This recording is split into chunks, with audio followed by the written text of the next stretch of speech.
Everyone here this morning, welcome. We've got off to a great start. God has provided absolutely beautiful weather. There were a lot of praying people because it has been a very wet spring. Very wet spring. We went from drought to an overabundance of rain, but God is in control and He's the one that controls the weather, so we're very thankful that He has given us this beautiful weekend. All right. Well, Pastor Daryl Cardwell. Before I even start that, I should just mention again a few announcements. If you haven't registered, please register just because we want to get your name, because we want to get a count, hopefully, of how many people have been at the conference. So you can register anytime, but do it before you leave. It's a table down in the dining hall, plus we have some commemorative magnets, we've got commemorative pens, we've got pins that you can wear, and then a schedule. So there's lots of things down there, so we hope that you will do that.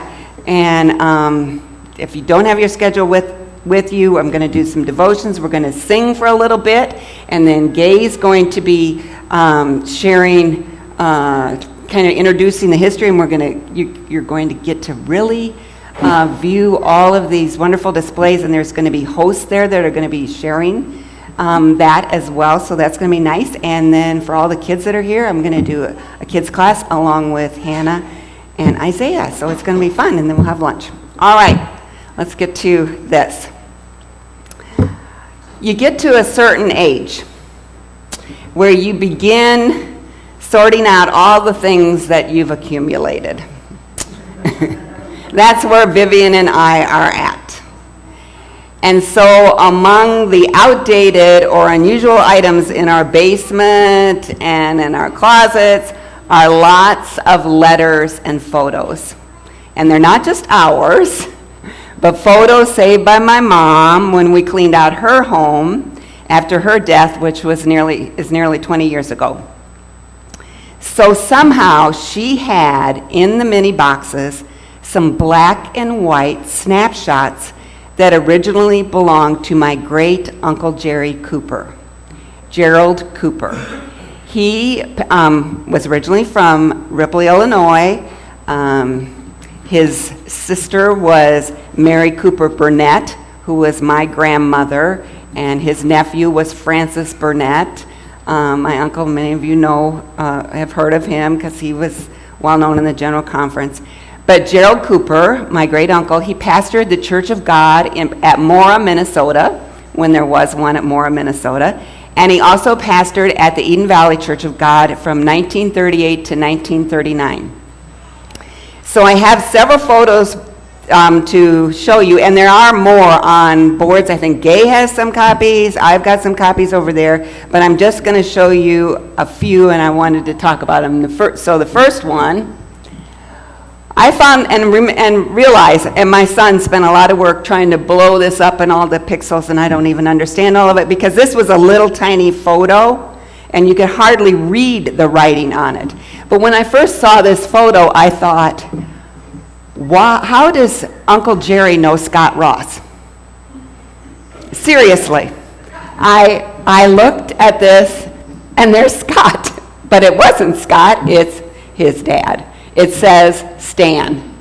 Next to Stan and Peg, well, I won't get into all of them, and some of them are Peg's sisters, Dana's mom is there, Lois, and as I said, the photos are also displayed over there, and Gay has some copies so you can look at close up.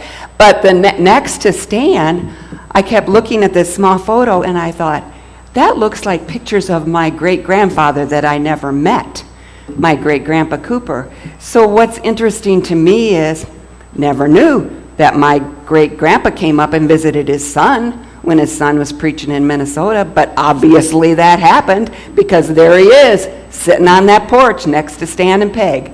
So it was just wild learning this. They left this history for us to figure out, and I get excited about that. So the next picture is not real clear, but on the right is my father-in-law, Vivian Kirkpatrick. He's got his camera. He's looking at it. Then in the middle is John Denchfield, who pastored up here. And then on the left is my Uncle Jerry. And I'm just like, they never dreamed, Uncle Jerry and my father-in-law, that, someday their great niece and son would get married and continue on to this generation. But they look like they're out having a good time. They're getting into a trunk or something, and they're going to have an activity. They're going to enjoy themselves. They're having fun. And then the last picture I was going to share, click, okay, it says it's a young people's meeting at Eden Valley, Minnesota. And I think I believe that on the other edge it said 1937 or 1939, April. And so they're just gathered together and enjoying themselves, having a meeting, getting together like our youth groups do today. So I see these photos, and I see fellowship, I see joy, I see sharing, recreation, good times, but more than that, we see the cords of faith that bound them together as one. And 1 Corinthians 12:12 says, "For just as the body is one, and yet has many parts, and all the parts of the body, though they are many, are one body, so also is Christ." And throughout Paul's letters to the churches, he speaks of his fellowship with the saints, the people in the scattered churches. Romans 1:8-12 says, "First, I thank my God through Jesus Christ for you all, because your faith is being proclaimed throughout the world. For God, whom I serve in my spirit in the preaching of the gospel of his Son, so is my witness as to how unceasingly I make mention of you, always in my prayers, requesting if perhaps now, at last, by the will of God, I will succeed in coming to you. For I long to see you." Paul longed to see his brethren, just like we've been longing to see some of you. "So that I may impart some spiritual gift to you, so that you may be established." And especially verse 12, and I think we have that on the screen. And this, I think, really speaks to us this weekend. "That is, that I may be encouraged together with you while among you, each of us by the other's faith, both yours and mine." So Paul's love for the church was evident. He thanked God for them. He prayed for them. He longed to see them and to encourage them in their walk of Christ. And as I said, verse 12 really says it all. And just as an aside that's not in here, I know I'll probably tear up, but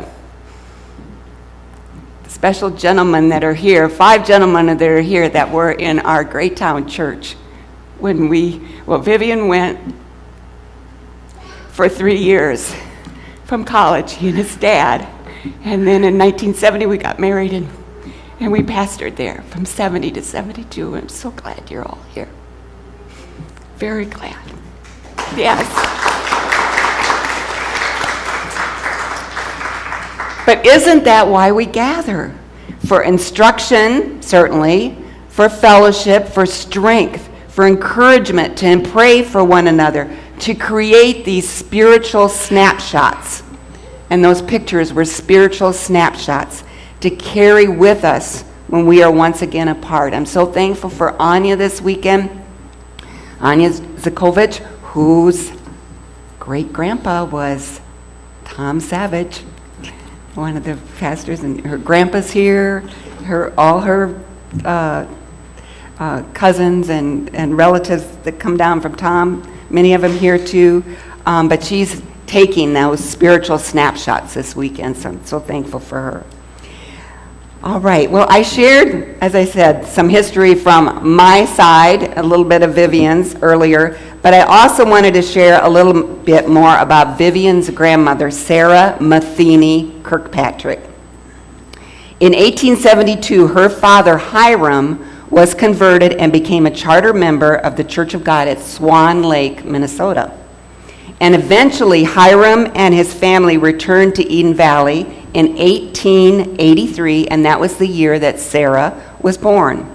And Hiram farmed 40 acres, 3.5 miles north of Eden Valley, close to the shores of Eden Lake.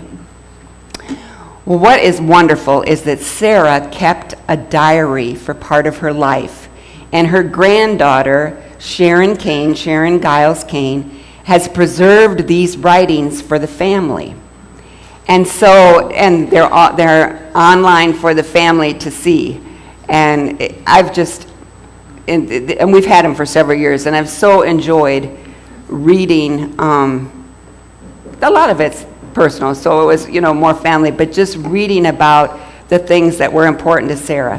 And in June of 1903, when she was almost 20, she recorded this. Wednesday afternoon, June 3rd. We have been pretty busy lately getting ready for conference. We intend to stay in Maud's house tonight. Well, I looked it up. Maud was married to James Patrick, who was then later became the president of the General Conference. And so that was her brother-in-law, yes. We intend to stay in Maud's house tonight. Lester and Gertrude are going to stay there too, and Lester, Gertie, and I intend to go to Annandale on the train. So was there a church at Annandale, or was there a church near Annandale? Don't know, but of course this campground did exist at that time, 1903, so they had to go on the train to get to conference. So that was June 3rd. June 10th. Well, we got home from conference last night. So it was a big deal. A trip, then coming back, and of course they didn't get in an automobile. So, yeah. All right. 121 years ago. Well, she didn't keep a diary for a number of years, and then she resumed the practice as her children were grown. And we have a picture of her. And on June 11th, 1950, she wrote these words in her diary. How I wished I was at conference. She was 67 years old. I'm sure she didn't have a way to get there. By then, she lived in northern Minnesota. Black Duck, correct? Yep. So she didn't have a way, they could come down every once in a while to Eden Valley, but not very often. But how I wished I was at conference. The longing together with brethren and be encouraged in the faith, it hadn't diminished with her. It had grown even stronger. So I'm so glad for her devotion to the Lord, because I see my children and my grandchildren here today, that they would be her great-grandchildren and her great-great-grandchildren that possibly wouldn't be here today if she hadn't kept that faith. And it's her heritage of faith. Those kids and grandkids are her heritage of faith. And I'm very humbled by her commitment. So cherish this time together this weekend. Let's visit. Let's laugh, let's pray, let's rejoice, let's praise God together, and let's strengthen these cords of faith so that we may be encouraged to share with others. And Paul sums up my thoughts in Philippians 4:1 and then verses 4 and 5. Therefore, my beloved brothers and sisters, whom I long to see, my joy and my crown, stand firm in the Lord in this way, my beloved. Rejoice in the Lord always. Again, I will say rejoice. Let your gentle spirit be known to all people. The Lord is near. And we do have a picture after this that's just another one to show you of Minnesota Conference in 1940. And now we're going to have a Singspiration, which Carolyn is going to lead, and you get to choose your favorite hymns. We'll do that for maybe